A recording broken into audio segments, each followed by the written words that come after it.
every need. You satisfy me with your love, and all I have in you is more than enough.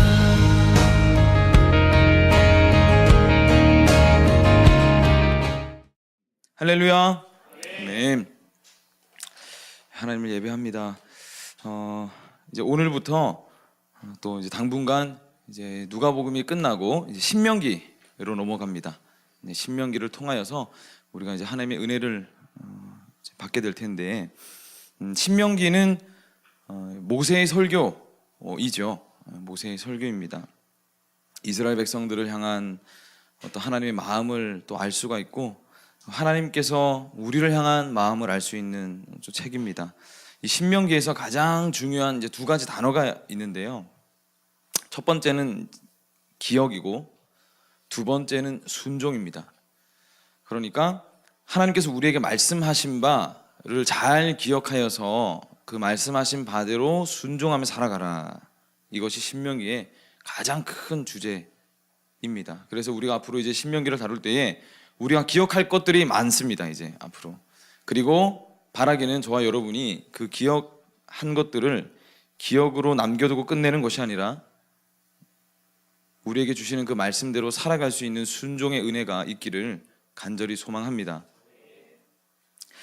여러분 그 헬스 장 다녀보셨어요? 그 운동 몸 이렇게 탁, 이제 곧 여름이잖아요. 이제 봄은 금방 지나갈 거고, 그죠? 예, 이제 헬스를 하게 되면 혼자서 하는 것보다 트레이너를 통해서 운동을 하는 것이 훨씬 더 효과가 좋습니다.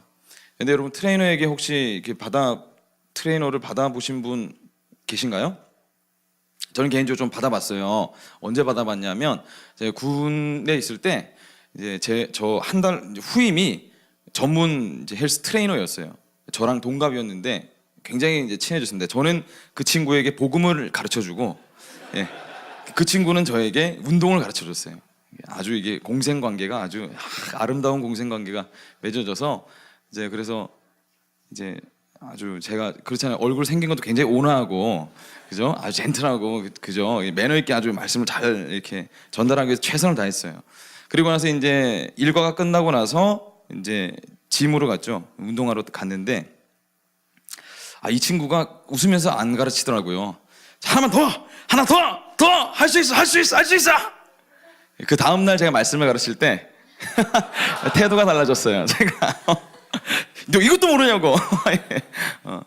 트레이너가 저를 그 친구가 저를 이렇게 운동을 가르칠 때 웃으면서 그만두고 싶을 때 하나만 더라고 얘기를 했어요.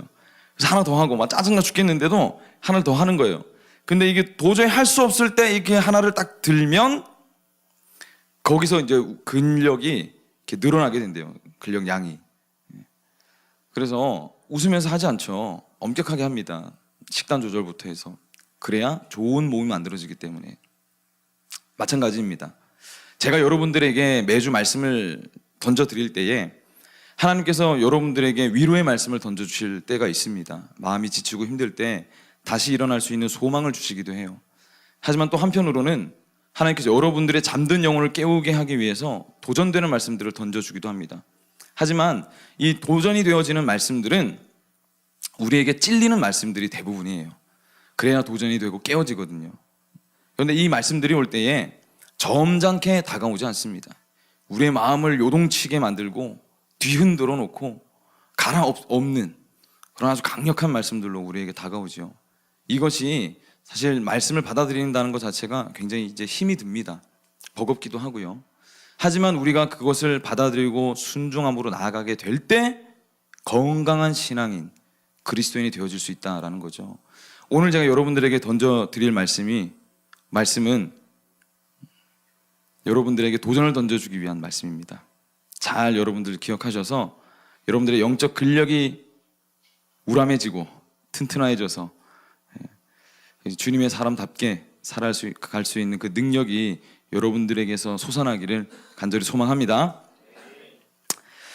19절입니다.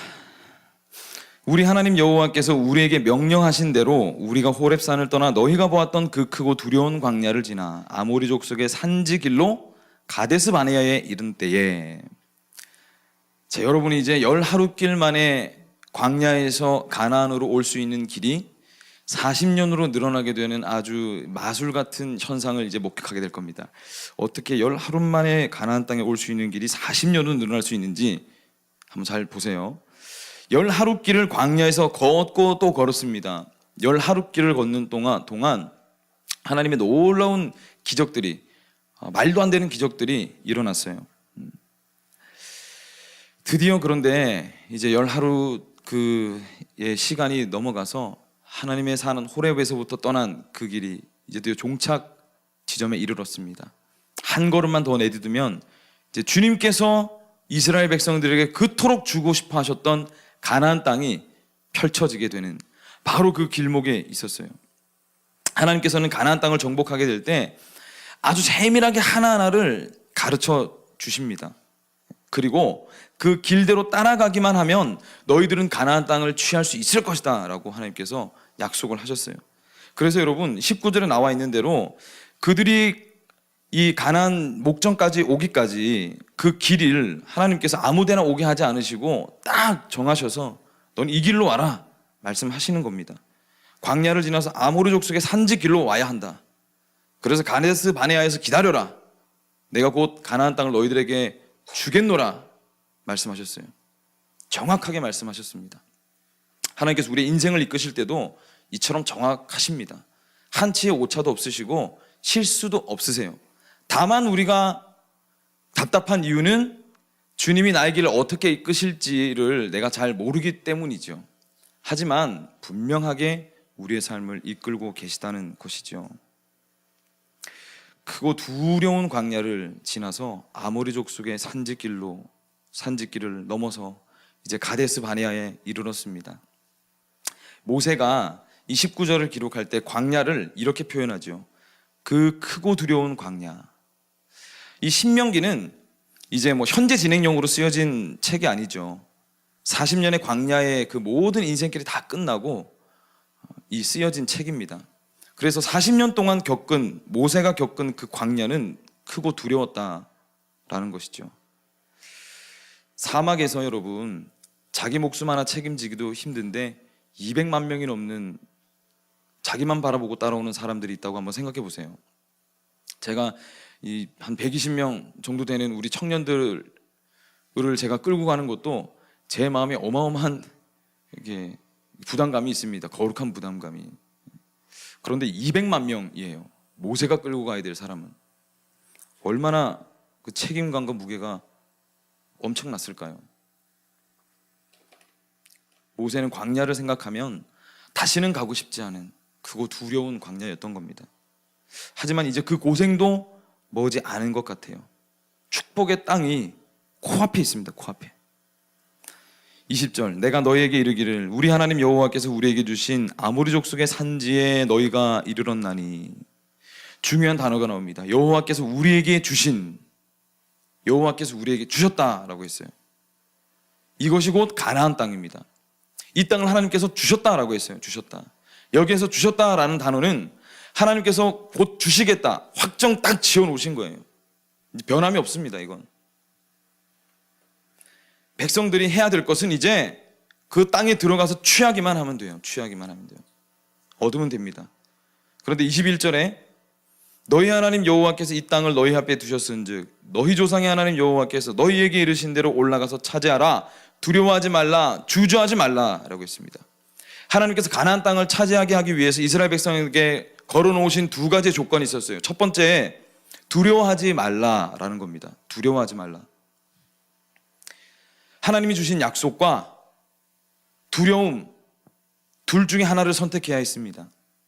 하나님이 약속을 선택할 것인지 두려움을 선택할 것인지 분명한 것은 여러분 약속을 선택하게 되어지면 하나님의 땅을 얻게 될 것이고 두려움을 선택하게 되면 아무것도 얻지 못하게 될 것이라는 거죠. 두려워하지만 않으면 이 땅이 네 것이다 라는 겁니다. 두 번째, 주저하지 말라는 거예요. 주저하지 말라. 겁먹고 우물쭈물하지 말라는 겁니다. 우물쭈물하다가 놓치지 말라는 거예요. 차가 다 지나가고 나서 손들지 말라는 겁니다. 제가 여러분 잘 아시고 있다시피 두 아이를 키우고 있습니다. 첫째는 6살 된 이제 수아라는 친구고, 둘째는 이제 3살, 세상 천지도 모르는 3살 수혁이, 남자아이인데 둘을 키우고 있는데요. 이 두 아이에게 나타나는 차이점이 명확하게 드러나는 차이점이 딱 하나 있어요. 제가 수아하고 제 첫째, 둘째랑 같이 이렇게 놀고 있었어요. 저는 이제 아이들이랑 놀아줄 때 굉장히 과격하게 놉니다. 모물을 가지고 이제 이렇게 놀아주는데 이렇게 막 이렇게 띄워주고, 그죠? 이게 흔들림 증후군 조심해야 되거든요. 중력 굉장히 잘 계산해가지고 이렇게 딱 해야 치밀하게 해야 되는데, 근데 이렇게 놀아줍니다. 띄우고 내려오고 막 이렇게 놀아주다가 제 둘째를 딱 제 한 가슴팍 정도 오는 이 책장 이렇게 있거든요. 2단 책장이 이렇게 있는데 거기에 이제 이게 딱 이렇게 올려놨어요. 딱 이렇게. 그랬더니 이 아이가 막 까르르 웃으면서 하다가 그 위에 딱 올라서니까 웃기는 하는데 불편한 거예요. 떨어질까 겁이 나고. 예. 근데 이제 안전은 100% 보장돼 있었어요. 제가 꽉 이렇게 잡고 있었기 때문에. 그런데 웃기는 웃는데 이 떨어질까 겁이 나가지고 막 이렇게 안절부절 못하는 거예요. 그런데 밑에 있던 수아가 저를 잡아 끌더니 나도 해달라고 아빠 나도 해줘 이렇게 하는 거예요. 그래서 제가 자, 둘째 내려놓고 수아를 쫙 이렇게 올려놨어요. 올려놨더니 막 웃으면서 좋아하는 거예요. 그래서 제가 팔을 살짝 놨죠. 그랬더니 막 뛰면서 좋아하는 거예요. 그래서 자, 아빠한테 와 이랬더니 한치의 망설임도 없이 그대로 확 점프를 해서 안기는 거죠. 허리 나갈 뻔했어요. 허리 나가. 이거를 그래서 다시는 하면 안 되겠구나 이거를 생각을 했습니다. 여러분 이 두 아이의 반응이 너무 다르잖아요. 그죠? 한 아이는 이렇게 웃는 것 같지만 떨어질까 봐 불안합니다. 근데 수아는 그러지 않았어요. 뛰어내리라 하더니 아버지 허리가 뭐 망가지든 말든 그냥 냅다 한 채 망설임도 없는 거예요. 그대로 저에게 뛰어드는 겁니다. 이 두 아이의 반응이 이렇게 다를 수 있는 이유는 두 아이가 저를 경험한 이 횟수가 달랐기 때문이에요. 첫째는 저랑 놀면서 그걸 이미 경험했습니다. 우리 아빠는 내가 어떤 상황에 있든지 나를 100% 지켜줄 수 있는 사람. 어디에 있든. 그러니까 책장 위에 올려놔도 냅다 뛰어드는 거죠. 나는 이 아빠에게 완벽하게 보호되고 있다. 그걸 경험해서 너무 잘 아는 겁니다. 의심도 없어요. 100% 신뢰합니다. 근데 수혁이는 아직 둘째는 그 경험이 부족한 거예요. 저는 이 말씀을 준비하다가 그 일이 떠오르면서 무릎을 딱 쳤습니다. 이래서 결혼해서 애를 놔야 하는구나. 이게 아니고요. 하나님을 경험해야 하는구나. 하나님을 경험하는 것이 정말 중요합니다. 정말로 중요해요. 하나님의 살아계심을 경험하는 것이 얼마나 중요한지 모릅니다. 두 번째는 내 삶이 여전히 두려운 이유는 내가 하나님을 믿지 못해서이구나 해요. 첫째가 제 품으로 뛰어들 때 주저함이 없다라고 했잖아요. 그죠? 두려움이라고는 눈꼽만큼도 찾아볼 수가 없었습니다. 그 얼굴을 봤어야 됐는데요. 한치 의심도 없었어요. 해맑게 웃으면서 저에게 뛰어드는 아버지 허리는 생각하지도 않고, 이 아빠라는 존재가 100% 자기를 안전하게 받아줄 거라는 것을 너무 확신하는 겁니다. 그런데 말입니다, 이스라엘 백성들은 하나님을 향한 그 신뢰가 없었어요. 우리 삶이 여러분 왜 두려울까요? 두려운 문제들이 우리 앞을 막고 있어서 두려운 감정이 드는 것은 어쩌면 나를 지키기 위한 본능적인 감정일 수 있습니다. 그런데 똑같은 상황 가운데서도 두려워하지 않는 사람이 있다는 거예요. 100%가 다 두려워하지 않는다는 겁니다. 두려워하는 사람이 있는데 똑같은 상황 앞에서 두려워하지 않는 사람도 있더라는 겁니다. 어떤 사람입니까? 하나님을 신뢰하는 사람이에요. 22절입니다. 너희가 다 내 앞으로 나와 말하기를 우리가 사람을 우리보다 먼저 보내어 우리를 위하여 그 땅을 정탐하고 그 어느 길로 올라가야 할 것과 어느 성읍으로 들어가야 할 것을 우리에게 알리자 하기에 하나님께서 명령하셨고 이스라엘 백성들이 그에 맞는 준비를 딱 이렇게 하는 것 같습니다. 이제 명령이 떨어졌으니까 그에 맞게 짝짝짝짝 이렇게 계획해서 준비하는 것 같아요. 주님의 명령을 맞춰서 전략을 짜고 이렇게 해서 이렇게 한번 해보자 하는 것 같습니다. 그런데 이스라엘 백성들의 이 준비는 틀렸어요. 우리가 사람을 보내요 라고 얘기하죠. 이 말은 여러분 모세를 뒤에 제쳐놓고 자기들끼리 이미 생각하고 정해놔서 통보하는 겁니다. 통보. 모세를 제쳐놓고, 이 말은 다른 말로 하면은 하나님을 제쳐놓고 해요. 하나님을 제쳐놓고. 하나님 다 제쳐놓고 하나님 잠시만 계십시오. 제가 한번 준비해 보겠습니다. 하나님께 묻고 지혜를 구하지 않고 자기의 뜻과 생각대로 다 준비했다는 거예요. 여러분 우리도 그렇잖아요. 우리가 어떤 상황을 맞닥뜨렸을 때 주님 어떻게 하는 게 좋을까요? 하고 묻지 않습니다. 잘.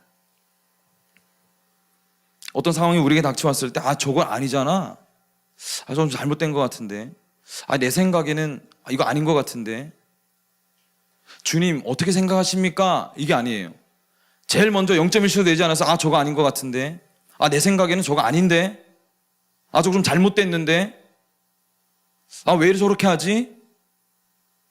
하나님이 없습니다. 상황 앞에서 하나님을 부르짖지 않아요. 우리도 그렇게 반응하지 않느냐는 겁니다. 22절에 반복되는 단어가 뭔가요?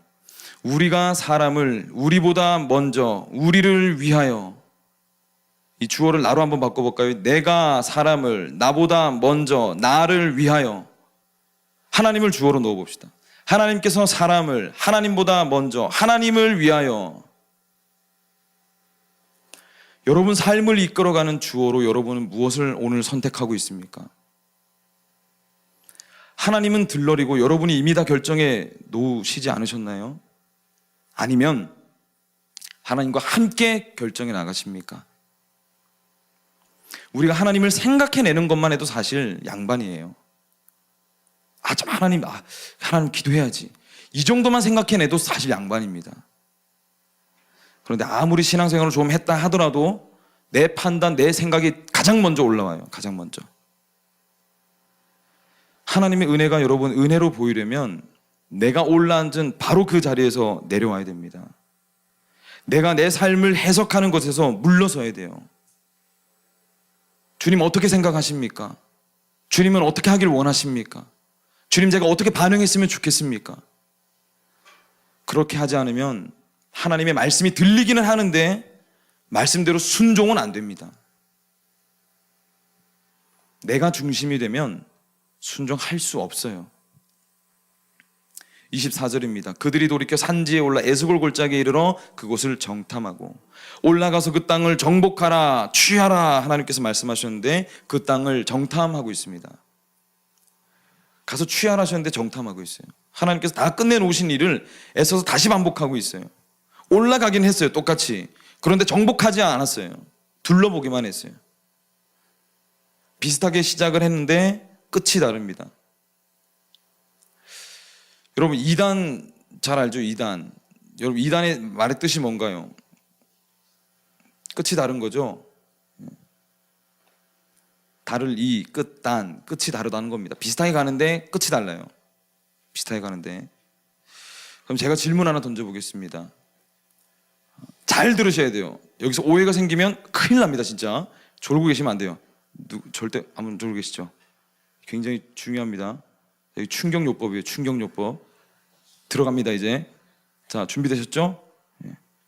여러분은 처음과 끝이 똑같습니까? 하나님께서 하라고 입력하시면 하는 쪽으로 아웃풋이 나오나요? 하나님께서 우리를 보호해 주시고 우리를 적과 꿀이 흐르는 복으로 인도하시겠다고 말씀하시는데도 자기 뜻대로 하려고 하는 이스라엘 백성들을 보면 얼마나 답답한가요? 이 말씀 봐도 답답하잖아요. 가슴이. 그죠? 인풋은 정상적으로 들어가는데 말씀이 아웃풋은 엉망으로 나옵니다. 시작은 그럴듯하게 시작하는데 끝이 엉망이 돼서 나와요.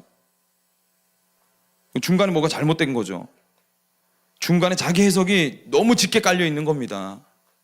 말씀을 말씀으로 받아들이지 않고, 하나님의 말씀을 받아들이지 않고, 나라는 이 필터를 중간에 딱 껴가지고 하나님의 말씀이 들어와서 내 심령 가운데로 그대로 흘러 들어와서 나의 심령을 흔들어 놓고 변화시켜서 새로운 생명이 솟아나게 되어져야 되는데, 하나님의 말씀이 들어오기는 들어오는데 나라는 필터를 한번 거치는 겁니다. 내가 받아들여도 될까? 이거 받아들이면 나한테 손해가 되는 건 아닐까? 이거대로 살아가도 정말 되는 것일까? 내가 믿는 하나님 이렇게 말씀하시는 분이 아닌 것 같은데, 나는 언제나 즐거워야 되는데, 하나님은 나에게 슬픔을 주시는 분이 아니신 것 같은데, 해석하고 또 해석해요. 나오는 게 뭔가요? 아무것도 없죠. 하나님의 능력도 없고 기적도 없고 살아계심도 느끼지 못하고, 하나님은 종이 호랑이에 불과한 겁니다. 왜요? 나라는 해석에 하나님의 말씀을 철저하게 나한테 맞게 내가 듣기 좋게 해석하거든요. 결과가 엉망으로 나오는 겁니다. 그래서 여러분, 많이 알고 있는 것이 지금 시대에서는 그렇게 좋다라고 저는 얘기 못할 것 같아요. 확신 있게. 많이 알고는 있는데 아는 것에서 그쳐요.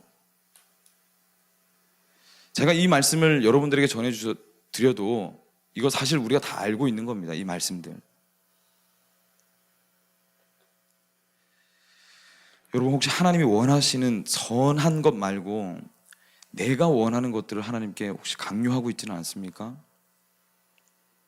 주님께서 계속해서 정답을 던져주고 계신데 이번 주에 똑같이 하나님께서 정답을 던져주십니다. 우리가 그것을 계속해서 받아치고 있는 건 아닐까요? 이미 쥐어주셨는데, 가나안을 주셨는데 가데스 바네아에 계속 머물러 있는 겁니다. 25절입니다. 그 땅에 열매를 손에 가지고 우리에게로 돌아와서 우리에게 말하여 이르되 우리의 하나님 여호와께서 우리에게 주시는 땅이 좋더라 하였느니라. 다 이제 둘러봤습니다. 결론은 뭔가요? 하나님께서 좋지 않은 걸 주실 리가 없잖아요. 좋았습니다. 역시 좋았어요. 역시 좋았습니다. 다 하고 나서 좋다고 판단되었어요. 우리도 이런가요? 해보니 좋더라. 처음에는 하기 싫었는데 해보니 좋더라. 처음에는 순종하기 어려웠는데 해보니 이거였구나. 여러분 다 경험해보지 않으셨습니까? 꾸역꾸역이라도 내가 하나님 뜻에 순종해보니까 이게 맞는 거였더라. 이스라엘 백성들 알았어요. 가서 정탐해 보니까 정말 좋은 겁니다. 하나님이 정말 좋은 걸 허락하고 계셨던 거예요. 제가 성경 파노라마 이제 강의를 하고 있는데 한 성도님 한 분이 저에게 오셔서 그렇게 얘기를 하는 거예요. 제가 매주마다 이제 숙제를 이제 내주고 있는데, 창세기 1장부터 50장까지 8개 주제를 나누어서 몇 장부터 몇 장까지는 이 주제, 몇 장부터 몇 장까지는 이렇게, 그래서 8부분을 제가 나눠서 이렇게 이거를 외우세요라고 숙제를 드렸어요. 근데 한 성도님이 너무 어렵다는 겁니다. 외우기가. 숙제 좀 쉽게 내주면 안 되겠냐고. 그래서 못 외우시겠어요? 이랬더니 그러면 안 외워서 오시면 제가 더 큰 숙제를 내어드릴 텐데, 이렇게 말씀드렸더니 그럼 보고 하죠 뭐, 얘기를 하더라고요. 그랬더니 또 다른 성도님께서 옆에서 그런 말씀을 하시더라고요. 목사님, 그냥 밀어붙이세요. 저렇게 얘기해도 하고 나면 다 좋다고 얘기들 하세요. 그러니까 흔들리지 마시고 밀어붙이세요 그냥. 제가요, 이 목사로서의 마음가짐에 대해서 다시 한 번 더 되새길 수 있는 시간이 됐습니다. 이 짧은 대화 가운데 이거 정말 주님께서 그렇다 하시면 밀어붙여야 되겠구나. 물론 지혜롭게 할 겁니다. 여러분, 물론 지혜롭게. 여러분에게 정말 뭐가 좋은 걸까요? 여러분이 원하는 대로 맞추어 주길 원하십니까? 아니면 하나님이 원하는 대로 여러분을 제가 끌어다 놓기를 원하세요? 여러분이 원하고 편애하는 대로 제가 맞춰주면 여러분 신앙이 성장하고 잘 되어질 것 같으신가요? 그럼 이렇게 대답들 하시겠죠. 끌어다 놓되 너무 힘들지는 않았으면 좋겠다. 양자택일을 하라고 했는데 양쪽에 좋은 것만 딱, 우리가 얼마나 지혜로운지요. 죽어도 여러분 내가 손해보기 싫다는 거예요. 사실 희생하고 헌신은 안 하겠다는 겁니다. 이 사과를 따먹으려면 나무 위에 올라가는 우리가 수고를 해야 하는데 이제 그거 하기 싫다는 거죠. 마트에 가서 사 먹으면 되는 거잖아요, 그죠? 그것도 필요 없고 마트에 누가 좀 다녀오라고 심부름 시키면 되나요? 그 돈이 필요한데 그 돈도 물려받은 재산. 그럼 제가 할 말이 없습니다. 현대인들은 이미 여러분 대중이 원하는 대로 되어지는 수많은 공동체, 커뮤니티에 다 가입하면서 살아가고 있습니다. 활동하고 있어요. 그것이 어느샌가 우리의 이제 기준이 된 겁니다. 공동체는 이렇게 딱 돼야지. 이런 서비스는 있어야지. 이렇게 내 마음 불편하게 하면 안 되지. 이게 교회 공동체 내에도 그 기준이 그대로 들어오고 있는 거예요. 그래서 하나님 말씀을 들으면 찔리거든요. 내가 변화가 되어줘야 되니까. 그런데 찔리지 않는 길만 택해서 가려고 하는 거예요. 왜냐하면 지금까지 그게 너무 익숙해졌으니까. 교회 공동체도 그렇게 되어야 한다라고 우리가 어느새인가 모르게 생각하고 있는 거예요. 그래서 뭔가가 제가 여러분들에게 권면을 드리고 도전을 던져드리면 불만이 툭 하고 튀어나오는 거예요. 익숙하지 않으니까요. 여러분, 교회 공동체가 아직도 이 교회로서의 이 기능을 할 수 있는 이유, 그것이 있다라고 한다면 다른 데 없습니다. 그 이유는 여러분 이미 세상적인 것들 우리 다 취해봤잖아요. 더 이상 얻을 것도 없습니다. 이제 뭘 더 얻겠습니까? 이미 다 해봤잖아요. 세상 것들. 그런데 여러분, 영적인 영역은 미지의 영역입니다. 미지의 영역. 그래서 사람들이 앞으로 이 영적인 부분들에 관심을 더 가지게 될 것이라는 관측이 나오고 있어요. 그래서 교회가 앞으로 더 무너져가는 것이 아니라 사람이 더 몰려들 거다, 더 성장할 거다라고 얘기를 합니다. 통계학자들이. 어떻게 할 때 사람들은 많이 모이나 진리가 선포되어지지 않는 공동체는 사실 죽은 공동체입니다. 죽은 공동체. 근데 우리가 살아있는 공동체가 되어지려면 하나님 앞에 철저하게 바로 선 공동체가 되어야 해요. 생명을 살리려면 우리가 살아 있어야 합니다. 적당한 이 타협선을 우리 앞에 이렇게 놔두고 필요할 때는 넘어갔다가 또 필요 없으면 다시 넘어가고, 여러분 이렇게 신앙생활 하는 것은 어제로 딱 족합니다. 어제로 끝내세요. 이제는 철저하게 해야 합니다. 철저하게 신앙생활 해야 돼요. 26절입니다. 그러나 너희가 올라가기를 원하지 아니하고 너희 하나님 여호와의 명령을 거역하여 직접 가봤더니 보기는 좋은데 가지는 않겠다라고 얘기합니다. 27절, 장막 중에서 원망하여 이르기를 여호와께서 우리를 미워하심으로 아모리 족속의 손에 넘겨 멸하시려고 우리를 애굽 땅에서 인도하여 내셨도다. 직접 가봤더니 참 좋은데 거기 사는 사람들이 또 보이는 겁니다. 현실을 보는 거예요.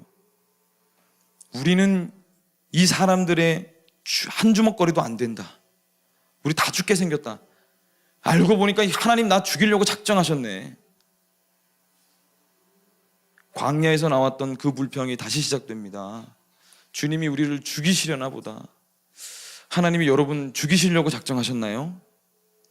하나님 여러분 살리시려고 작정하신 거 아니에요? 우리가 믿고 있는 하나님 여러분 죽이시려고 하십니까? 제가 여러분에게 던져드리는 도전들과 말씀 읽으세요, 기도하세요, 깨어지세요, 낮아지세요, 헌신하세요, 섬기세요, 하나님 뜻대로 사세요, 이게 여러분 죽이려고 하는 말들인가요? 안 죽습니다. 도리어 살아납니다. 28절에 우리가 어디로 가랴? 우리의 형제들이 우리를 낙심하게 하여 말하기를 그 백성은 우리보다 장대하며 그 성읍들은 크고 성곽은 하늘에 닿았으며 우리가 또 거기서 안악 자손을 보았노라 하는도다 하기로, 하나님께서 불기둥을 보여주시고 구름기둥을 보여주시고 만나를 먹이시고 메추라기를 먹이시고 홍해 바다를 가르셨던 그 하나님 대체되었어요. 안악 자손을 보니 대체되었습니다. 하나님에게서 세상적인 기준으로 전부 다 바뀌어 버렸어요. 그러니 오는 것이 무엇입니까? 절망이죠. 절망. 우리는 죽게 생겼다. 하나님의 기준을 잃어버리니 남은 것은 절망밖에 없는 겁니다. 여러분 이쯤 되면 불평하는 것도 사실 능력인데요, 이게 능력이 있어야 불평을 하는 거더라고요. 제가 보니까 이스라엘 백성들은 불평에 관해서는 아주 뛰어난 능력을 가지고 있던 걸로 제가 판단을 내렸습니다. 근데 이 불평하는 능력은, 절망하는 능력은, 두려워하는 능력은 하나님에게서 오는 능력이 아니에요. 우리가 우상 숭배할 때, 내 안에 하나님을 섬기지 않을 때 찾아오는 철저히 나를 사랑하는 데서 오는 능력입니다. 우상 잘 알잖아요. 우리 우상 많이 배웠잖아요. 우상이라는 것이 무언가요? 하나님께서 계셔야 될 자리에 하나님을 치워버리고 다른 존재들을 올려놓아서 그것을 더 사랑하는 겁니다. 하나님보다. 그 모든 것들이 우상이에요. 눈에 보여지는 것들을 뿐만이 아니라 눈에 보이지 않는 것들까지도 모두 다 포함합니다. 내 생각 기준, 하나님이 여러분 그곳에 안 계시다면, 내 생각 가운데 우뚝 서서 계시지 않으시고 내 기준 가운데 하나님께서 우뚝 서서 계시지 않으시면 다 우상천지예요. 거기는 분명합니다. 우상이 들어찬 곳에서 나오는 결정과 기준이 여러분 누구의 것이겠습니까? 그러면 우리가 왜 여러분 우상 숭배를 하는 것일까요?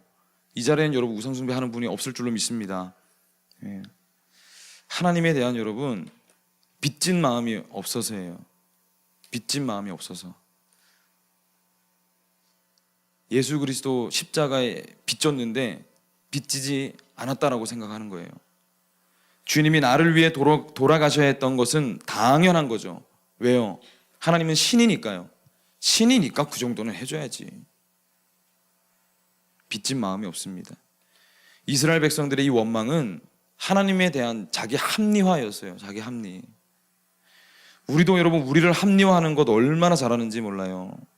하나님이 여러분 나에게 해주시는 건 당연한데 내가 하나님께 드리는 건 얼마나 아까운가요? 그때가 딱 되어지면 하나님은 신이고 나는 피조물이 딱 고백이 나옵니다. 아이고 참. 털끝 하나만 여러분 건드려봐요. 절대로 가만 안 있잖아요. 그런데 하나님이 구원은 시켜주셔야 돼요. 우리를. 기가 막힙니다. 아주 이 합리적인 방향을 찾아내는 데는. 여러분 정말로 아이러니하게도 우리는 나를 살리신 주님 앞에는 아까운 것이 정말로 많은데 우상들에게는 여러분 열렬히 반응하고 내 모든 것들을 다 내어주어도 아깝지 않습니다. 나를 위해 여러분 스타벅스 커피 한 잔은 괜찮은데 청년부 위해서라면 좀 아까운 거예요. 여자친구를 위해서, 남자친구를 위해서 뭔가 큰 선물 딱 하는 거는 너무 좋잖아요. 반응이 이렇게 올라오니까요. 좋아하는 그 모습만 봐도 너무 행복하잖아요. 그죠? 제가 결혼기념일 잘 챙겨야 되는데 제가 주여. 그러나 우리가 여러분 주님을 생각하면 어떤가요? 11조 심각하게 고민합니다. 나의 만족과 유익을 위해서 쓰는 것은 나를 위한 선물이다라고 합리화시키는데 나를 살려주신 주님에게는 아무런 드림도 없어요. 내 마음조차 드리려고 하지 않습니다.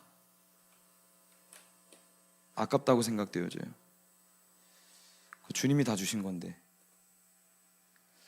만약 우리가 그렇게 외치는 여러분 합리적인 방법대로 하나님께서 우리에게 합리적인 방법대로 우리를 대하셨다면 여러분 여기에 지금 우리가 남아있을 사람 아무도 없습니다. 우리는 다 멸망하여 다 하나님의 뜻대로 심판되어져야 되는 사람들밖에 없는 거예요. 하나님이 합리적인 방법을 선택하셨다면 우리가 지은 죄만큼 그 죄의 값을 치루어야 합니다. 그게 합리적이잖아요. 은혜로 여러분 우리가 구속되고 여러분 제어되지 않는 그 삶의 끝이 여러분 어디를 향할 것 같습니까? 자신 있습니까 여러분? 하나님은 여러분 당연하다라고 얘기하고 멋모르고 불평하는 이스라엘 향해서 하나님은 다시 한 번 더 여러분 그럼에도 불구하고 설득하세요. 여러분 우리가 기억해야 됩니다. 이 설득이 언젠가는 끝이 난다는 거예요. 계속되어지진 않습니다. 29절에 내가 너희에게 말하기를 그들을 무서워하지 말라 두려워하지 말라 설득하십니다. 30절 너희보다 먼저 가시는 너희 하나님 여호와께서 애굽에서 너희를 위하여 너희 목전에서 모든 일을 행하신 것 같이 이제 너희를 위하여 싸우실 것이며 거듭 설득하십니다. 31절 광야에서도 너희가 당하였거니와 사람이 자기의 아들을 안는 것 같이 너희의 하나님이 여호와께서 너희가 걸어온 길에서 너희를 안으사 이곳까지 이르게 하셨느니라. 재차 설득하십니다. 너희들은 내가 너무 사랑하는 내 새끼다.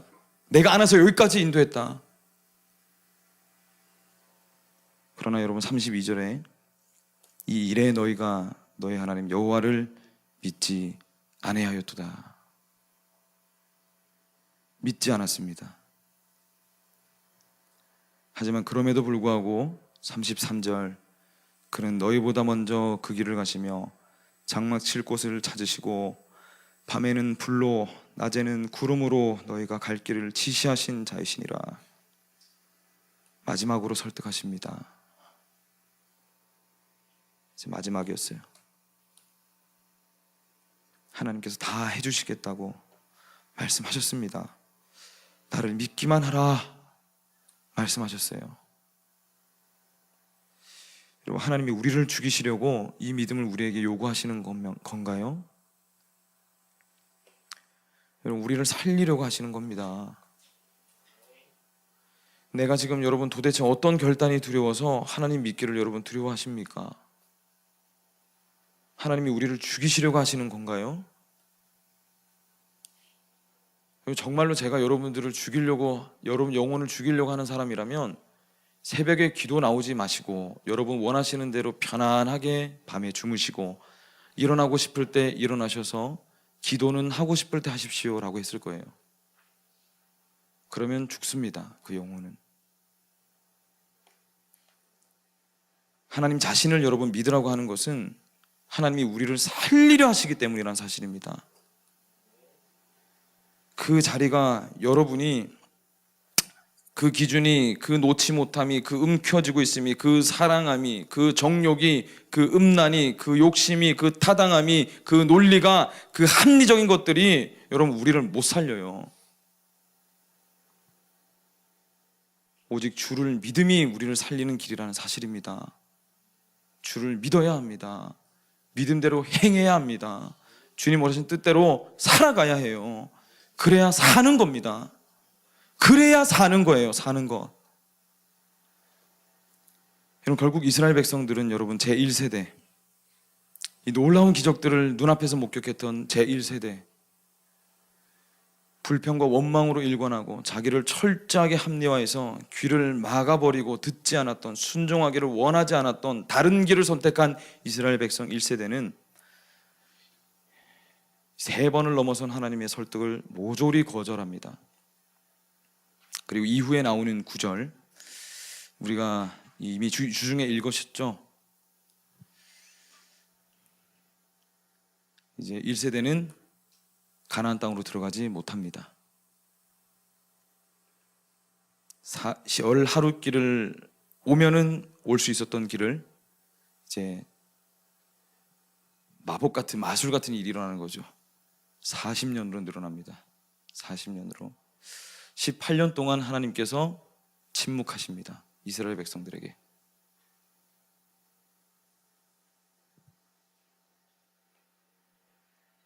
기회는 여러분 왔을 때 붙잡는 것임을 오늘 이 말씀을 통해서 우리는 다시 한 번 더 알게 됩니다. 여러분, 그 기회가 계속해서 왔으면 좋겠는데요, 사실 계속해서 오지는 않는 것 같습니다. 않습니다. 우리가 섬기는 여러분 하나님 외의 것들에서 벗어나서 여러분 빚진 자의 심정을 가지고 하나님께 돌아오십시오. 내 삶에 여러분 이 문제 저 문제 때문에 그 문제가 해결되어지기를 바라면서 오시겠지만 그 문제가 해결되어짐으로 하나님을 다시 떠나는 사람들이 아니라 하나님은 여러분 문제 해결해 주십니다. 기도하러 오시면, 붙드시면. 그런데 그 문제가 해결되어지면 내가 언제 하나님 믿었느냐는 식으로 다시 돌아서지 마시고 내 문제도 해결해 주시는 그 하나님께서 내 전 삶을 책임지시고 내 영혼을 살리는 분이시구나, 이것을 여러분 깨닫고 돌아오시기를 간곡히 소망합니다. 아직도 여러분 움켜쥐고 있고 놓치지 못하는 것들을 주님 앞에 여러분 내려놓으시기를 바라요. 성경은 여러분 오늘 신앙의 도전 앞에 실패할 것을 주저하면서 그렇게 기다리고 있지 말고, 주저하지 말고, 두려워하지 말고 하나님 앞에 우리의 삶을 던지라라고 도전하고 있습니다. 우상 숭배를 하던 그 모든 것들에서 떠나가서 행함으로 하나님을 선택하기를 결단하라고 오늘 또 도전을 던져주고 있습니다. 세계가 인정하고 여러분 존경하는 한국인으로서 첫 번째 유엔 사무총장을 역임한 사람이 있었어요. 혹시 아시나요? 찾아보니까 저도 알았어요. 그때 이 사람의 모토가 있었습니다. Man of Action, 행동의 사람. 이 사람이 한 말 중에 몇 가지 와닿는 말이 있어서 제가 소개해 드리려고 해요. 이분이 유엔 사무총장이 되고 내걸었던 공약이 있었는데, 전 세계 에이즈 환자 300만 명을 꼭 치료하고 말겠다라는 목표를 세웠습니다. 그런데 결과는 100만 명밖에 이 치료제를 전달하지 못했어요. 그런데 그분이 이런 말을 했어요. 안 된다고 생각하면 수많은 이유가 있고 그럴듯한 핑계가 생기지. 과연 옳은 일이고 인류를 위해서 반드시 해야 하는 일인가에 대해서만 고민해야 해. 그리고 나서 이제 실패했습니다. 실패하고 나서 그가 한 말입니다. 적어도 실패는 시작하지 않은 것보다 훨씬 큰 결과를 남기는 법이야. 바로 그 점이 중요하지. 오늘 여러분 실패하기가 두려워서 주저하고 있다면, 이미 너무 많이 실패해봤기 때문에 또 실패할 것이다 라고 주저하고 계시다면, 그 실패도 실패 나름대로 결과를 남긴다는 사실을 여러분 기억하셔서 오늘 십자가의 은혜를 기억하며 내 안에 있는 모든 우상들을 여러분 파하시고 다시 주님 앞에 돌아오시기를 바랍니다. 복음이 여러분을 기다리고 있어요. 예수 그리스도가 여러분을 두 팔 벌려 기다리고 계십니다. 복음 가운데 바로 설 수 있기를 소망합니다. 찬양하겠습니다.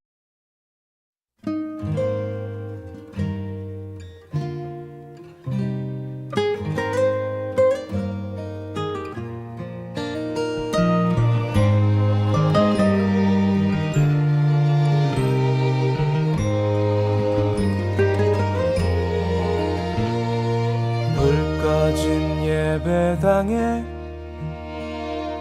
들리던 그 목소리, 이제는 뵐 수 없는 그 권사님의 찬송소리. 노래는 어눌해도 늘 같은 곡이어도 헛헛한 내 안에 텅 빈 마음속 위로였어.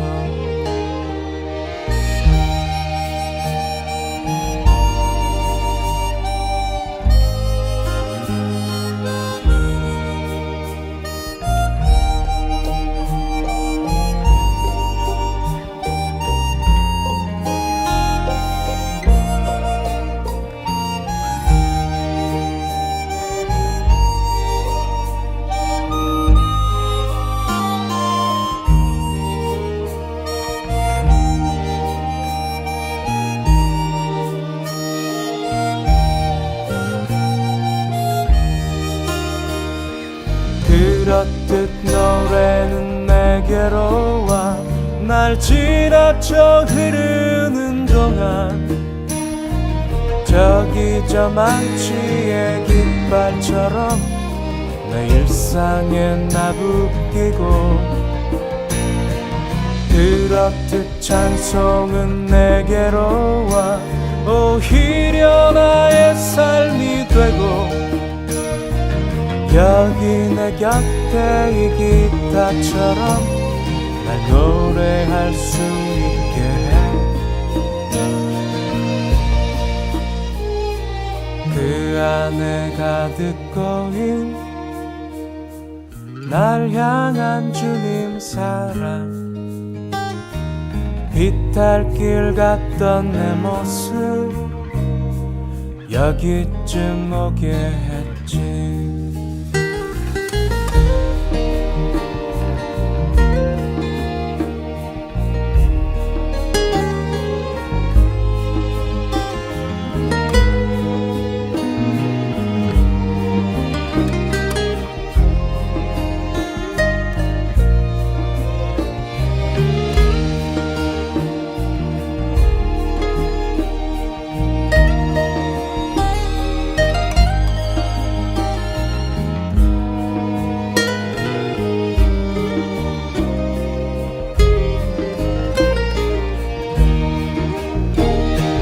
그렇듯 노래는 내게로 와 날 지나쳐 흐르는 동안 저기 저 만취의 깃발처럼 내 일상에 나부끼고 그렇듯 찬송은 내게로 와 오히려 나의 삶이 되고 여기 내 곁에 이 기타처럼 날 노래할 수 있게 해.